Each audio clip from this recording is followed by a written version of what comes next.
You swipe the card without even glancing at the total. Your account has the same amount of money in it whether you pay with paper or plastic. So why does paying with a card feel like it costs less? The real reason is far stranger than you think. By the end of this video, you will understand why your brain experiences less pain when you tap a card than when you hand over cash, and why that quiet difference is costing you more money than you realize. Think about the last time you bought something with cash. You probably watched the bills leave your hand. You may have hesitated even for a second, calculating whether you could really afford it. There was a small sting, a flicker of loss. Now think about the last time you tapped a card. Did you feel that same sting? Probably not. That gap between those two feelings is not an accident. It is something behavioral economists call the pain of paying, and it is one of the most quietly powerful forces shaping how much you spend every single day. Here is what is actually happening inside your brain. When you hand over physical cash, your brain processes it almost like a small loss. You see the bills disappear. You feel the weight of your wallet get lighter. Your brain registers this moment, briefly, as something close to discomfort. But when you tap a card, none of that happens. There is no visible transfer. No physical object leaves your hand and disappears forever. Your brain doesn't get the same loss signal because there is nothing for it to watch. This is sometimes called payment decoupling.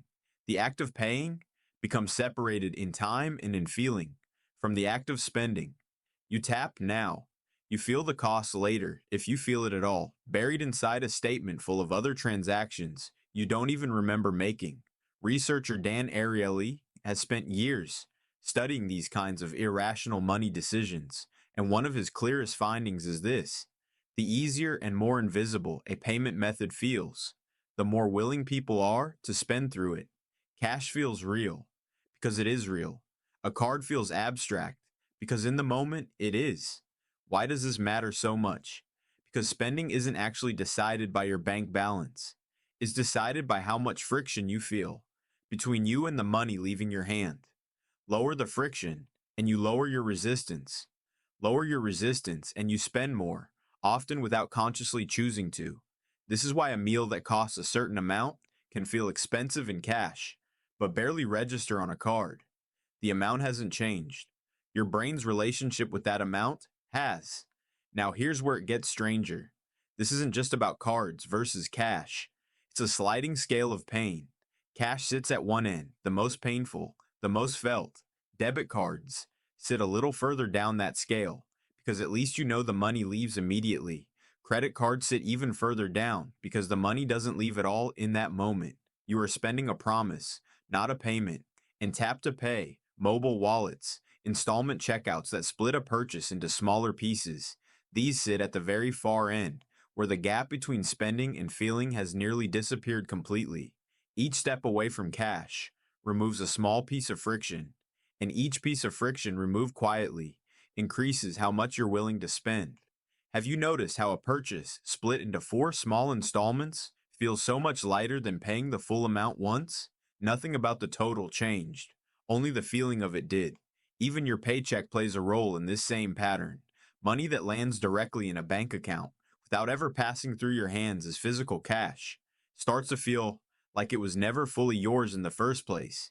It arrives as a number, gets spent as a number, and disappears as a number, with no physical moment in between where you actually held what you earned.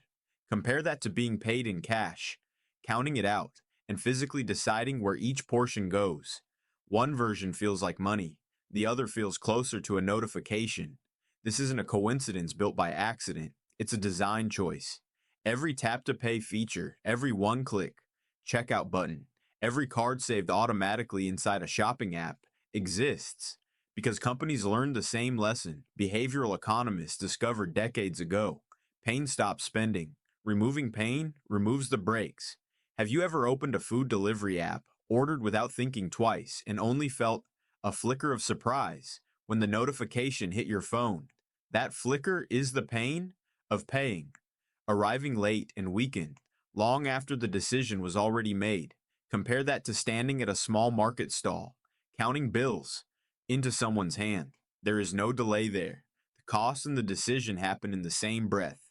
This explains something many people quietly notice about their own spending, but rarely connect to a real cause. Cash based purchases feel controlled.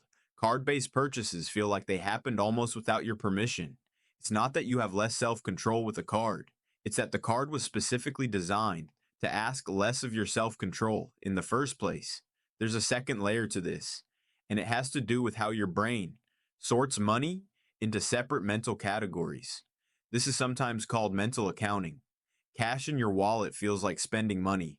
A number sitting inside a banking app feels more like information than money you can actually lose. Even though both represent the exact same value, your brain treats them as if they live in two different worlds. One world feels touchable and limited, the other feels abstract and almost endless. That's part of why a purchase that would make you wince in cash slides through without resistance on a screen. You're not weighing the purchase against your actual financial limits. You're weighing it against a number that doesn't feel entirely real. Think about your own spending patterns for a moment. Are there things you buy on a card that you would probably never buy if you had to physically count out the cash first? For most people, the honest answer is yes, more often than they'd like to admit. This is also why digital spending tends to creep upward so quietly over time. Each purchase on its own feels small and harmless. There's no visible pile of cash shrinking in front of you to mark the cumulative cost. By the time the monthly statement arrives, the total often feels disconnected from any single decision you remember making. You don't remember spending that much, because in a sense, you never fully felt yourself spending it at all. There's another twist hiding inside credit specifically.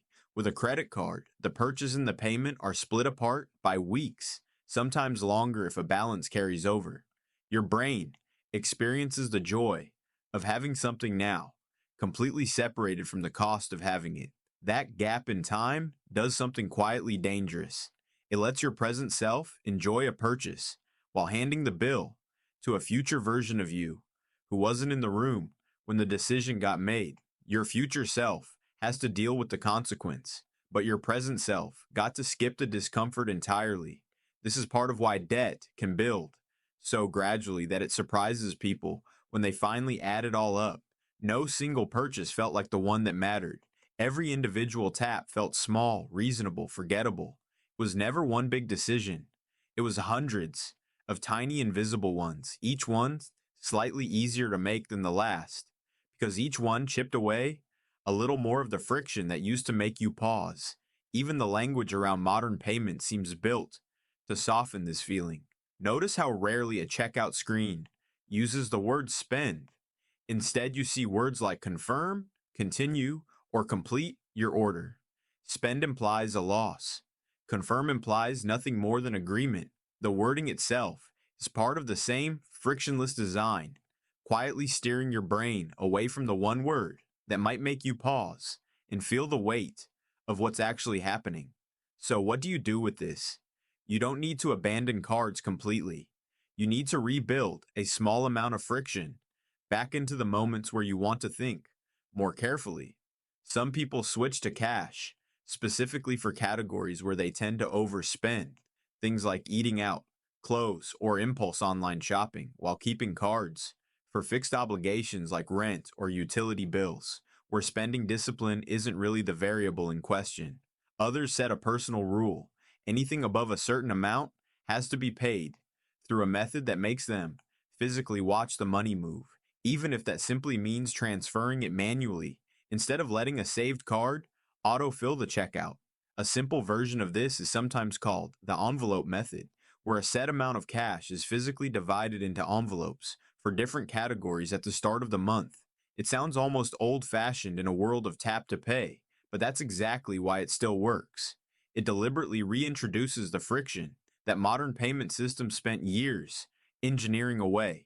The goal isn't punishment, it's reintroducing the moment of awareness that frictionless payment was built to remove. There's also a simpler version of this you can use right now. Before tapping your card for something non essential, pause for 3 seconds and ask yourself one question. Would you still buy this if you had to count out the cash for it right now? That tiny pause recreates a sliver of the friction your brain lost the moment payment became invisible. It's a small trick, but it works precisely because it targets the actual mechanism, not your discipline, not your willpower.